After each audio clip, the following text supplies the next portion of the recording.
ہر رات کی عبادت کا ثواب لیلۃ القدر کے برابر۔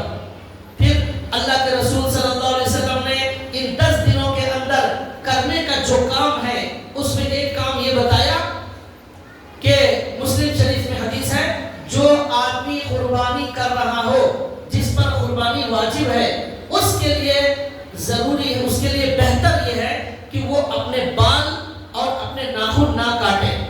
جو بھی قربانی کر رہا ہے وہ ان 10 دنوں میں، ذی الحجہ کا چاند نظر آنے کے بعد عید کے دن قربانی کرنے تک، ان 10 دنوں کے اندر وہ اپنے ناخن نہ کاٹے، اپنے بال نہ کاٹے۔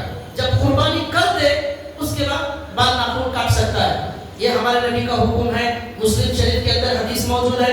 اب سوال یہ ہے کہ یہ حکم کیوں دیا گیا؟ تو اس کا جواب یہ ہے، کیوں کا سوال کرنے کی ہمیں ضرورت نہیں ہے۔ ہم کون ہوتے ہیں کیوں کا سوال کرنے والے؟ اللہ کے نبی نے حکم دیا، ہمیں کرنا ہے، لیکن پھر بھی علماء نے بتایا یہ حکم اس لیے دیا گیا ہے، حاجی وہاں جو حج کو جاتے ہیں ان کے لیے احرام کی حالت میں ناخن کاٹنا منع ہے، بال کاٹنا منع ہے حاجی کے لیے۔ تو ان کی مشابہت اختیار کرتے ہوئے ہم بھی ان حاجی کے جیسے بننے کی کوشش کر رہے ہیں، تاکہ ان کی مغفرت کے ساتھ ساتھ ہماری مغفرت ہو جائے۔ ان پر جو رحمت کی بارش ہو رہی ہے اس کے کچھ قطرے ہمیں بھی مل جائے، اس لیے ہم بھی بال ناخن نہیں کاٹتے۔ کون لوگ؟ جن کے اوپر قربانی واجب ہے، ان کے لیے یہ حکم دیا گیا ہے، اور جو لوگ قربانی نہیں کر رہے ہیں ان کے لیے یہ حکم نہیں ہے۔ لیکن پھر بھی وہ بھی اگر بال ناخن نہ کاٹے تو پھر ان کو بھی ثواب ملے گا۔ لیکن یہ یاد رکھنا چاہیے، یہ حکم جو بال ناخن نہیں کاٹنے کا حکم دیا گیا ہے یہ فرض واجب نہیں ہے، یہ مستحب ہے۔ مستحب کا مطلب یہ ہے کہ بال ناخن نہیں کاٹیں گے ثواب ملے گا، کاٹیں گے کوئی گناہ نہیں ہوگا۔ مستحب کا مطلب یہ ہوتا ہے، تو لہذا کوئی گناہ نہیں ہوگا، لیکن نہیں کاٹیں گے اس پر ثواب دیا جائے گا۔ اس لیے کہ ہر حکم کو واجب کر دیا جائے تو مسلمانوں کو تکلیف ہو سکتی ہے، پریشانی ہو سکتی ہے، اس لیے بعض احکام فرض، بعض واجب، بعض سنت، بعض مستحب ہے، تاکہ لوگوں کے لیے آسانی پیدا کی جائے۔ اس لیے کہ یہ دین بڑا آسان ہے، یہ دین اللہ کے نبی نے فرمایا یہ دین بڑا آسان ہے، الدین یسر، دین بڑا آسان ہے، اس میں مشکل نہیں ہے، لیکن ثواب حاصل کرنے والے مستحب پر بھی عمل کرتے ہیں، سنت پر بھی عمل کرتے ہیں، نفل پر بھی عمل کرتے ہیں۔ اس لیے کہ جنت کے بلند درجات چاہیے تو ہمیں خالی فرض واجب نہیں، سنت، نفل، مستحب سب پر عمل کرنا ہے۔ تو ہمارے نبی نے ایک حکم دیا کہ ان 10 دنوں کے اندر یہ فضیلتیں بتا دی گئی، اب کرنے کا پہلا کام کیا ہے؟ بال اور ناخن نہ کاٹے، یہ پہلا کام۔ اس کے بعد اللہ کے نبی صلی اللہ علیہ وسلم نے دوسرا حکم یہ دیا کہ ان 10 دنوں کے اندر جو عرفہ 9 ذی الحجہ کا جو دن آنے والا ہے، عرفہ کا دن، اس دن کے اندر خاص طور پر روزہ رکھا جائے۔ اگر کوئی 10 دن نہیں رکھ سکتے تو کم از کم ایک دن، 9 ذی الحجہ کا جو دن ہے، عید سے ایک دن پہلے کا دن، اس دن روزہ رکھا جائے۔ اور یہ 9 ذی الحجہ سعودی کے اعتبار سے نہیں، ہمارے اعتبار سے، ہم جس ملک میں رہتے ہیں وہاں جو تاریخ ہے، انڈیا میں رہتے ہیں تو انڈیا کی تاریخ، امریکہ والے امریکہ کی تاریخ فالو کریں گے، لندن والے لندن کی تاریخ کے حساب سے کریں گے، سعودی کی تاریخ ہم فالو نہیں کریں گے، ایک دن آگے پیچھے ہو سکتا ہے ان کا۔ ہمارے یہاں جس دن عید ہے اس سے پہلے کا جو دن ہے اس دن ہم 9 ذی الحجہ کو عرفہ کا روزہ رکھیں گے۔ اس کا ثواب کیا ہے؟ 1 سال کے پہلے کے گناہ، 1 سال کے بعد کے گناہ معاف ہوں گے صرف ایک دن کے روزے میں۔ یہ اللہ کے نبی نے فرمایا کہ ان 10 دنوں کے اندر ایک کام کرنے کا یہ ہے 9 ذی الحجہ کا روزہ۔ اور ایک حدیث میں اللہ کے رسول صلی اللہ علیہ وسلم نے 9 ذی الحجہ کے روزے کی فضیلت یہ بتائی کہ جہنم سے اللہ تبارک و تعالی جتنے زیادہ بندوں کو 9 ذی الحجہ کے اندر آزاد کرتے ہیں، اتنے زیادہ اللہ کبھی بھی کسی بھی دن اللہ جہنم سے آزاد نہیں کرتے بندوں کو۔ سب سے زیادہ جہنم سے آزادی ملتی ہے بندوں کو عرفہ کا دن، یہ بڑا مبارک دن ہے، اس کے اندر لاکھوں کروڑوں کی تعداد میں اللہ اپنے بندوں کو جہنم سے آزاد کرتے ہیں۔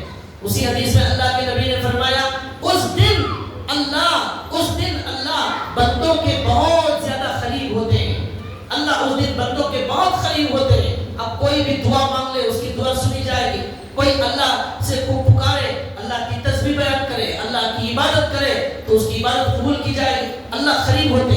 اسی حدیث میں آیا کہ اللہ فرشتوں پر فخر کرتے ہیں, اے میرے فرشتوں 9 ذی الحجہ کا دن دیکھو میرے بندے کتنے دنیا کے اندر روزہ رکھے ہوئے ہیں, کتنے حاجی وہاں جا کر جو ہے احرام کی حالت میں اللہ کے دربار میں دھوپ میں پسینے میں میدان میں بیٹھے ہوئے ہیں. 15-20 لاکھ حاجی روزاروں قطار رو رہے ہیں اللہ کے دربار میں, ان کے اوپر رحمتوں کی بارش ہو رہی ہے, اس کے ساتھ پوری دنیا کی مسلمانوں پر رحمت کی بارش ہو رہی ہے. تو اللہ کے نبی نے فرمایا اس 9 ذی الحجہ کا جو دن ہے اس میں جہنم سے سب سے زیادہ بندوں کو آزاد کیا جاتا ہے, اور اللہ ہمارے بہت قریب ہوتے ہیں, اور اللہ فرشتوں پر فخر فرماتے ہیں, اور اللہ فرشتوں سے پوچھتے ہیں میرے بندے کیا چاہتے ہیں, میرے بندے کیا چاہتے ہیں. ظاہر بات ہے بندے یہ چاہتے ہیں کہ اللہ ہمیں ہمارے گناہوں کو معاف کر دے اور اللہ ہمیں جہنم سے آزاد کر دے, جس طرح اللہ اس دن لاکھوں کروڑوں لوگوں کو آزاد کرتے ہیں. ہم یہی چاہتے ہیں, تو اللہ ہم جو چاہتے ہیں وہ اللہ ہمیں اس دن عطا کرے گا. یہ اللہ کے نبی صلی اللہ علیہ وسلم نے ان ذی الحجہ کے اعمال بتائے. اور ایک حدیث میں اللہ کے رسول صلی اللہ علیہ وسلم نے فرمایا 9 ذی الحجہ کے دن شیطان سب سے زیادہ غصے میں ہوتا ہے, سب سے زیادہ غصے میں ہوتا ہے, سب سے زیادہ حقیر ہوتا ہے, سب سے زیادہ ذلیل ہوتا ہے 9 ذی الحجہ کے دن. کیوں؟ اس لیے کہ وہ دیکھتا ہے کہ اس دن اللہ کی کروڑوں اربوں خربوں رحمتیں نازل ہو رہی ہیں بندوں پر, اس لیے وہ جلتا ہے. ہمارا دشمن ہے نا وہ, تو ہمیں نعمت ملی تو دشمن کو جلن ہوتی ہے, اس لیے اسے پریشانی, غصہ, ذلیل ہوگا, حقیر ہوگا, اور اس کی حالت خراب ہو جائے. کیوں؟ بندوں پر رحمت کی بارش ہو رہی ہے. یہ اللہ کے نبی نے فرمایا اس دن شیطان بڑا غصے میں ہوتا ہے. بہت اچھی بات ہے کہ سب مل کر شیطان کو غصے میں دلائے اور اسے حقیر اور ذلیل کرے. اور اسی حدیث میں اللہ کے نبی نے فرمایا اس طرح جنگ بدر میں بھی, جب اسلام کی پہلی جنگ ہوئی تھی اس دن بھی شیطان بڑا ذلیل ہوا تھا, اس دن بھی بڑا شیطان غصے میں تھا, اس لیے کہ اس نے دیکھا کہ مسلمانوں کی مدد کے لیے فرشتے میدان میں سب بنا رہے, مسلمانوں کی مدد کے لیے فرشتے سب بنا رہے ہیں جنگ کے میدان میں. تو وہ دیکھ کر شیطان کو بڑا غصہ آیا. یہ ایک بار غصہ. دوسرا غصہ شیطان کا 9 ذی الحجہ کا, اس دن جو اللہ کی رحمتیں نازل ہوتی ہے اس دن شیطان کو بڑی تکلیف. 2 دن دنیا کے اندر شیطان کو بڑی تکلیف, بڑے غصے میں. ایک جنگ بدر کے دن اور دوسرا ہر 9 ذی الحجہ کو شیطان اللہ کی رحمت کے نازل ہونے کی وجہ سے وہ بڑے غصے میں ہوتا ہے, بڑا ذلیل ہوتا ہے. تو اللہ کے نبی نے یہ فرمایا ان 10 دنوں کے اندر دوسرا کام آپ کو کرنا ہے 9 ذی الحجہ کا روزہ رکھنے کا کام. تیسرا کام اللہ کے رسول صلی اللہ علیہ وسلم نے فرمایا کہ 9 ذی الحجہ کی فجر سے 13 ذی الحجہ کی عصر تک ہر نماز کے بعد تکبیر تشریق پڑھنا ہے. یہ تیسرا کام ہے 10 دنوں کا. اللہ اکبر لا الہ الا اللہ, اللہ اکبر وللہ الحمد. یہ تسبیح پڑھنا ہے ہر فرض نماز کے بعد 9 ذی الحجہ سے 13 کی عصر تک. اس کے اندر مسجد کے اندر جو بھی نمازی موجود ہیں, جماعت کے ساتھ نماز پڑھنے والے یا جماعت چھوڑ جانے کے بعد الگ نماز پڑھنے والے, ہر آدمی پر واجب اور ضروری ہے 1 مرتبہ تکبیر تشریق پڑھنا. 1 مرتبہ. لکھا ہے کہ بعض لوگ 3 مرتبہ پڑھتے ہیں, یہ سنت کے خلاف ہے. 1 مرتبہ پڑھنے کا حکم دیا گیا ہے. ہمارے نبی اور صحابہ 1 مرتبہ پڑھتے تھے, 3 مرتبہ پڑھنے کی اجازت نہیں ہے. اسی سے معلوم ہو رہا ہے عبادت میں منمانی نہیں چلے گی. ہم اپنی مرضی سے 3 4 5 کوئی کہنے لگے 3 بار پڑھ لیے کیا ہو گیا, یہ ثواب کا کام نہیں ہوا, سنت کے خلاف ہو گیا. ہمیں دین شوق پورا کرنے کا نام نہیں ہے, دین اپنی مرضی پر چلنے کا نام نہیں ہے, دین فالو کرنے کا نام ہے. نبی نے کیا کہا, نبی نے کیا پڑھا, نبی نے کب پڑھا, نبی نے کتنی مرتبہ پڑھا, کیسا پڑھا, نبی نے ہاتھ کیسے اٹھائے, نبی نے ہاتھ کیسے باندھے, نبی نے رکوع میں کیا پڑھا, نبی نے سجدے میں کیا پڑھا. یہ سب نبی کے طریقے پر چلیں گے عبادت ہوگی, اپنی مرضی پر چلیں گے وہ عبادت نہیں. اس لیے علماء نے لکھا 1 مرتبہ نبی نے پڑھا, 1 مرتبہ پڑھو. زور سے پڑھا ہے, آپ بھی زور سے پڑھو. بعض لوگ یہاں مؤذن صاحب, امام صاحب پہلی صف 2 صف والے زور سے پڑھ لے, باقی اب پورے آہستہ پڑھتے ہیں.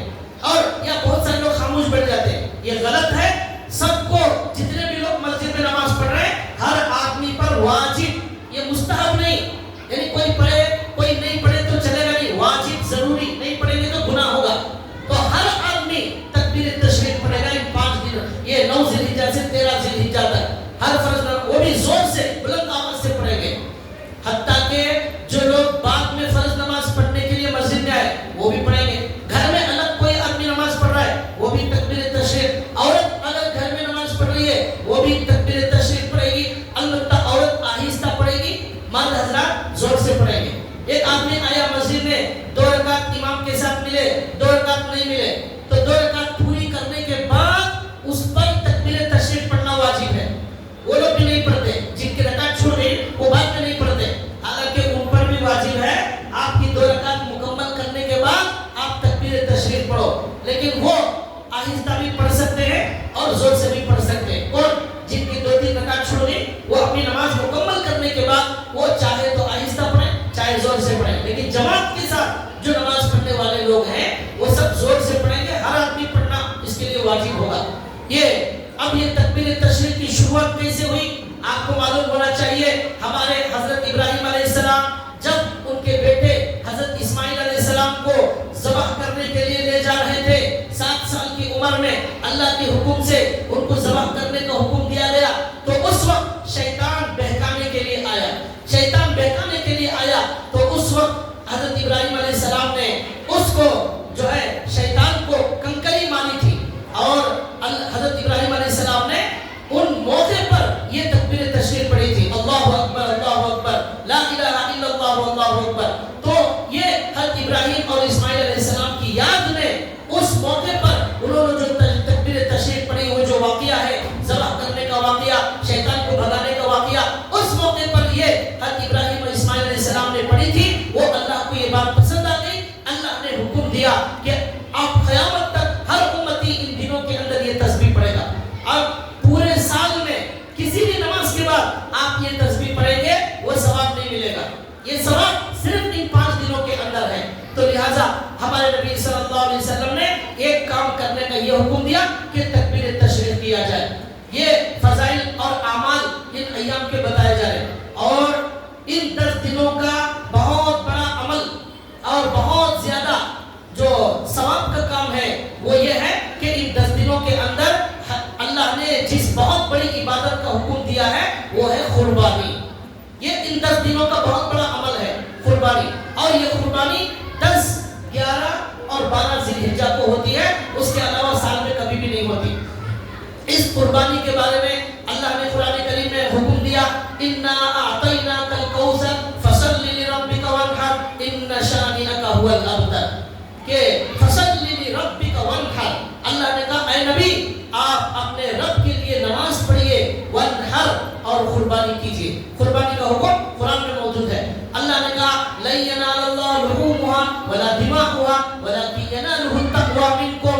اس سے پہلے اللہ نے کہا والبدن جعلناها لکم من شعائر اللہ.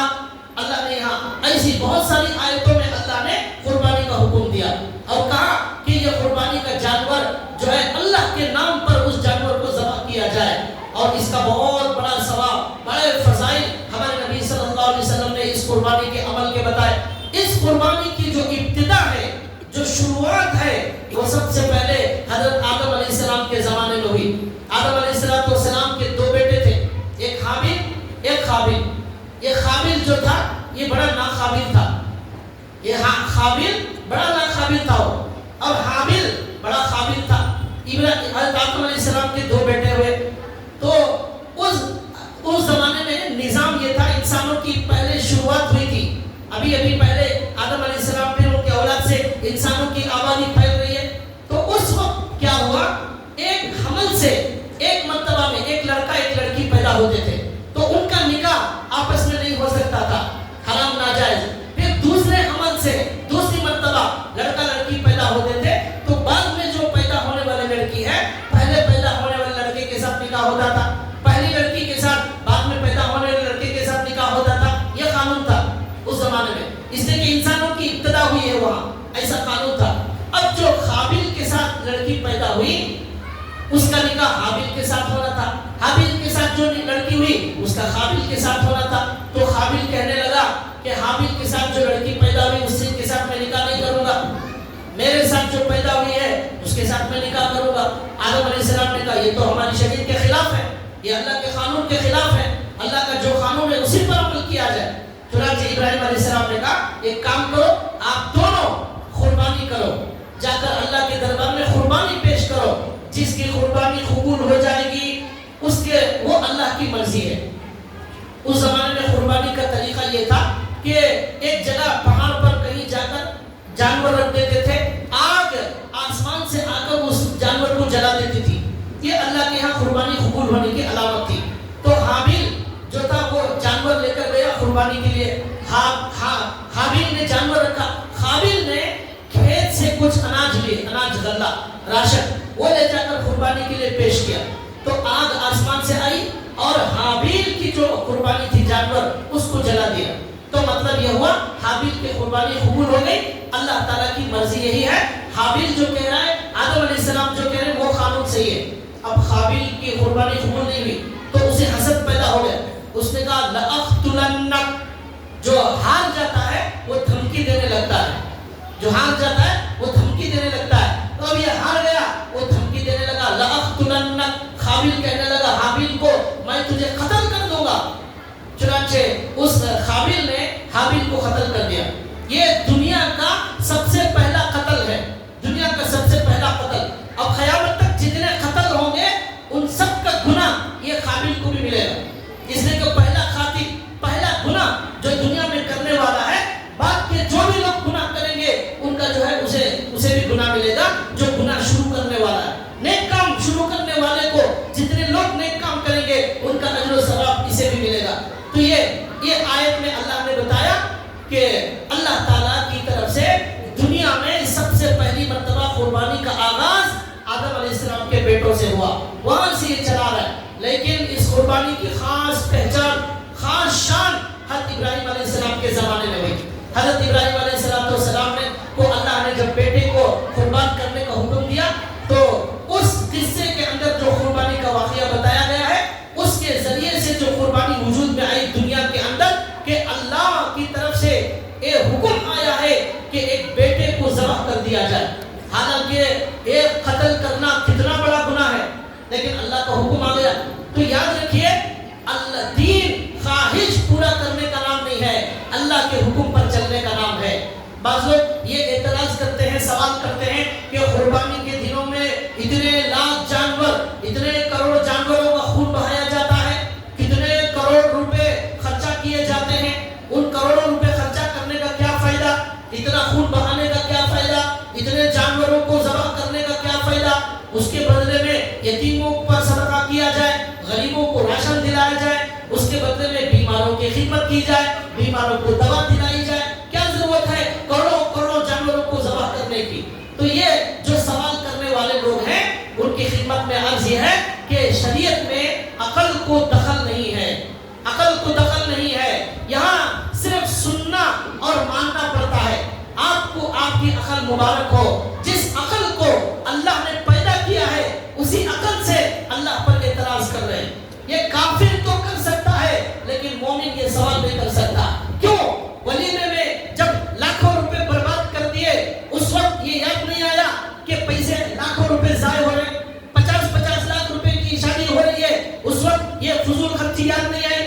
سگریٹ اور بیڑی میں لاکھوں روپے زندگی میں حساب ڈالیں گے, کئی لاکھ روپے سگریٹ بیڑی میں پھونک دیے, کیا فائدہ ہوا حاصل؟ کچھ بھی حاصل نہیں ہوا. کینسر آیا, وہ بیڑی سگریٹ سے کیا آیا؟ کینسر آیا, طبیعت خراب ہوگی, یہی ملا اور کچھ نہیں ملا. آخر میں بیڑی پیتے پیتے آخر میں آیا کینسر ہے. پہلے ہی اس سگریٹ پر لکھا ہوا ہے کینسر ہوگا یہ پینے سے, لیکن ضرور پیئیں گے. اس وقت فضول خرچی یاد نہیں آئی. اور وہ ولیمے کے اندر لاکھوں روپے 10 قسم کے کھانے, یہ فضول خرچی, کوئی ضرورت نہیں تھی. وہاں بھی 50 لاکھ بچائے جا سکتے تھے. ہر آدمی 50 لاکھ کی شادی کر رہا ہے, کروڑ روپے بچائے جا سکتے تھے. بچا کر یتیموں کی خدمت, مریضوں کی خدمت, کتنے ہسپتال ہمارے مسلمانوں کے بنائے جا سکتے ہیں, کتنے یتیم خانے, کتنی مسجدیں, مدرسے بچائے جا سکتے ہیں. لیکن وہاں شادی میں 50 لاکھ خرچہ کرتے ہوئے فضول خرچی یاد نہیں آئی. اور کیا ہے, بڑے بڑے شادی محل ہیں آج کل, وہ ایک دن کا اس کا کرایہ 4 لاکھ, 5 لاکھ, 10 لاکھ بھی کرایہ موجود ہے. وہاں وہ 10 لاکھ کرایہ میں دیے 5-6 گھنٹے کے لیے, کچھ بھی حاصل نہیں ہوا. وہ فضول خرچی یاد نہیں ہے. یہاں اللہ کے نام پر اللہ کا حکم ہے کہ جانور کو اللہ کے نام پر ذبح کیا جائے, اللہ کے نام پر ذبح کیا جائے. یہ دنیا میں جو کافر اور جو ہے دوسرے قوم والے ہیں وہ اپنے جھوٹے خداؤں کے نام پر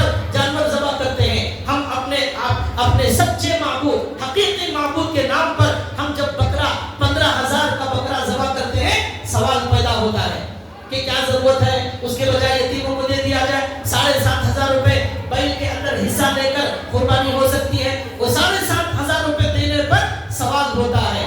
7.5 لاکھ ضائع کر دیے. منگنی کا رسم, شکرانے کا رسم, ہلدی کا رسم, مرچی کا رسم, یہ نمک کا رسم, ان رسموں کے اندر لاکھوں روپے ضائع کر دیے. وہ تک فضول خرچی یاد نہیں ہے. اب بڑے اللہ والے بن گئے, اب بڑی ہمدردی ان کے دل میں آ گئی. یتیموں کا خیال, بیماروں کا خیال, دواؤں کا خیال یاد آ گیا. یہ سب جو ہے یہ بکواس ہے. یاد رکھیے, لا یسأل عما یفعل وهم یسألون. اللہ کا جو حکم ہے اس پر کسی کو اعتراض کرنے کا کوئی حق نہیں. قربانی کرنا اللہ کا حکم ہے. اس حکم کی قیمت, اس حکم کی قیمت ہمارے نزدیک زمین آسمان سے زیادہ ہے. اس حکم کی قیمت, اس حکم کی ویلیو پر کروڑوں نہیں اربوں روپے قربان کیے جا سکتے ہیں. اس حکم کی ویلیو ہے. یہ جانور میں خون بہایا جا رہا ہے, یہ کیا جا رہا ہے, نہیں. کس نے حکم دیا ہے؟ اللہ نے حکم دیا. کافروں نے کہا کہ ہمارے نبی کو کیوں نبی بنایا گیا؟ ہمارے نبی غریب ہیں, یتیم ہیں, مکے کے اندر بڑے مالدار لوگ ہیں, ان کو نبی بنانا تھا, ان کو نبی بنانا تھا. اللہ نے اس کا زبردست جواب دیا قرآن میں. اللہ نے کیا کہا؟ یہ دیکھو ان کی حیثیت دیکھو سوال کرنے والوں کی. نحن قسمنا بینہم معیشتہم فی الحیات الدنیا. یہ وہ لوگ ہیں جن کو کھانا ہم دیتے ہیں, ان کو پانی ہم دیتے ہیں, ان کو ترکاری ہم دیتے ہیں. یہ ہمارے رزق پر پلنے والے, ہمارے راشن پر کھانے والے, ہمارا پانی پی کر زندہ رہنے والے, ہمارے کھانے کے محتاج, ہمارے دانے کے محتاج. یہ انسان نبوت تقسیم کر رہے ہیں. یہ کھانا اب ان کے اختیار میں نہیں ہے. اللہ دیں گے تو کھائیں گے, اللہ پلائیں گے تو پیئیں گے. لیکن سوال کیا کر رہے ہیں؟ نبوت ان کو کیوں ملی, ان کو کیوں نہیں ملی؟ اللہ نے کہا تمہاری حیثیت کیا ہے, تمہاری مجال کون ہے آپ سوال کرنے والے؟ Who are you? کون ہوتے ہیں آپ سوال کرنے والے؟ لا یسأل عما یفعل. اللہ جو بولتے ہیں, اللہ جو کرتے ہیں, اللہ جو حکم دیتے ہیں, اس پر کوئی سوال نہیں کر سکتا. اللہ کسی سے سوال کرنے کی کسی کے اندر جرأت نہیں, کسی کے اندر ہمت نہیں. کوئی ایسا پیدا نہیں ہوا جو اللہ پر سوال کرے. وَهُمْ يُسْأَلُونَ. انسانوں سے اللہ سوال کریں گے, انسانوں سے اللہ سوال کریں گے, لیکن اللہ کو کوئی سوال نہیں کر سکتا. تو اس طرح بھائیوں یتیموں پر خرچ کرنا, پورے سال پر خرچ کرتے رہو. ذی الحجہ میں کرو, محرم میں کرو, رجب میں کرو, شعبان میں کرو, ہر مہینہ کرو, ہر دن کرو یتیموں پر. یہ قربانی سال میں صرف 3 دن ہے. اس لیے اعتراض کر کے اپنے ایمانوں کو برباد نہ کریں. ہر مسلمان ایسا نہیں کرتا, اور اکثر مسلمان ایسا سوال نہیں کرتے. کوئی 1-2-4 ہوتے ہیں, وہ انگریزوں کی صحبت میں رہنے کی وجہ سے زیادہ, کافروں کی صحبت میں زیادہ ہونے کی وجہ سے ان کا اثر ان کے اندر آ جاتا ہے, اس لیے وہ ایسے 2-4 ہوتے ہیں. تو یہ جہالت ہے, حماقت ہے اور بے وقوفی ہے کہ سوال کیا جائے یہ قربانی کا حکم کیوں دیا گیا. اللہ تعالیٰ سے کل قیامت کے دن پوچھ لیجئے کیوں دیا گیا, یا کیوں کا کوئی سوال نہیں. صرف آمنا, صدقنا, سمعنا واطعنا. حضرت ابراہیم علیہ السلام کو اللہ نے حکم دیا 7 سال کے بچے کو ذبح کرو. ابراہیم علیہ السلام نے سوال نہیں کیا. اللہ بچے کو قتل کرنا کتنا بڑا گناہ ہے, اللہ بچے کو مارنے کی اجازت نہیں. ہمارے نبی نے کہا جنگ کے میدان میں, جنگ کے میدان میں جہاں مارنے کے لیے گئے ہیں وہاں بھی اگر کوئی بچہ آ جائے اس پر ہاتھ نہیں اٹھانا. یہ ہماری شریعت بولتی ہے. لیکن ابراہیم علیہ السلام نے سوال نہیں کیا. اللہ آپ نے کیوں حکم دیا؟ اسماعیل علیہ السلام نے بھی سوال نہیں کیا. کیا کہا؟ یا ابت افعل ما تؤمر. اے میرے ابا جان جو حکم دیا گیا ہے آپ کو کر گزریے. ستجدنی انشاءاللہ من الصابرین. اللہ اے ابا جان آپ مجھے صبر کرنے والا پائیں گے. آپ کو جو حکم دیا گیا ہے وہ آپ کر گزریے. نہ اسماعیل علیہ السلام نے سوال کیا, نہ باپ ابراہیم علیہ السلام نے سوال کیا. کوئی سوال نہیں. حالانکہ وہ بچے کو ذبح کیا جا رہا ہے, سوال نہیں. یہاں بکرے کو ذبح کرنے والا سوال کر رہا ہے, گائے میں حصہ لینے والا سوال کر رہا ہے. تو یہ اسی لیے اللہ نے کہا کچھ عبادتیں ایسی ہیں وہ اسی لیے ان کا حکم دیا گیا ہے. تمہاری عقل میں نہیں آ رہا ہے پھر بھی ماننا ہے. اسی کا نام مسلمان. مسلمان کسے کہتے ہیں؟ اپنے سر کو چھٹا دینے والا. وہ کیوں کا سوال نہیں کرتا, وہ کہتا میرے اللہ نے کیا حکم دیا ہے. تکبیر تشریف پڑھنا ہے 5 دن پڑھے گا. 5 دن کیوں حکم دیا گیا, 6 دن کیوں نہیں دیا؟ یہ ہمارا اختیار نہیں ہے. ایک بار کیوں پڑھنا ہے, اس لیے ہمارا اختیار. ہمارا کام صرف ماننا ہے. 3 دن قربانی کی اجازت, 4 دن کیوں نہیں ہے؟ یہ ہمارا اختیار نہیں, ہمیں صرف ماننے کا حکم دیا گیا. تو بہرحال بھائیوں آج کی پوری بات کا خلاصہ یہ ہوا کہ ان 10 دنوں کے اندر عبادت کرنے کی. اس کے اندر اللہ کے لیے جو ہے وقت کو ضائع نہ کرے. دن کے اندر جو قرآن کریم کی تلاوت کرے, ذکر کرے, 5 وقت کی نماز کا بڑا اہتمام کرے, رات میں تہجد کا اہتمام کرے. رات کی جو عبادت ہے ان 10 دنوں کے اندر لیلۃ القدر کے برابر ثواب, لیلۃ القدر کے برابر ثواب ہے ان 10 دنوں کے اندر. اس لیے رات کا کچھ حصہ عبادت کے اندر لگائے. ایک دن کا روزہ 1 سال کے برابر ثواب. 9 ذی الحجہ کا روزہ 1 سال کے پہلے 1 سال کے گناہ پاک کے معاف ہوں گے. جہنم سے آزادی ملے گی. اس طرح کی بے شمار برکتیں, رحمتیں لے کر یہ مبارک 10 دن آ رہے ہیں. اس لیے اس کے اندر گناہ کر کے, جھوٹ بول کر آنکھوں کا گناہ بند کریں. ان 10 دنوں کے لیے آنکھوں کا گناہ بند کریں, کانوں کا گناہ بند کریں. اور بہت سارے لوگ IPL میں اپنی زندگی میچوں میں لگا کر اپنے وقت ضائع کر رہے ہیں. وہ سب لوگ بند کر کے کچھ وقت ذکر کے اندر لگائے, کچھ عبادت میں لگائے, کچھ قرآن میں لگائے, اور کچھ اللہ سے دعا مانگنے میں لگائے. ہر رات بہت بڑی دعا قبول ہونے کا وقت ہے, لیلۃ القدر کا وقت ہے. اللہ پہلے آسمان پر آتے ہیں, اعلان ہوتا ہے کون ہے مغفرت چاہنے والا, کون ہے مصیبت دور کرانے والا. ہم سوتے رہیں گے بھائیوں, ہمارے سے بڑا کوئی محروم نہیں ہے. اللہ سنی ہوئی بات پر عمل کی توفیق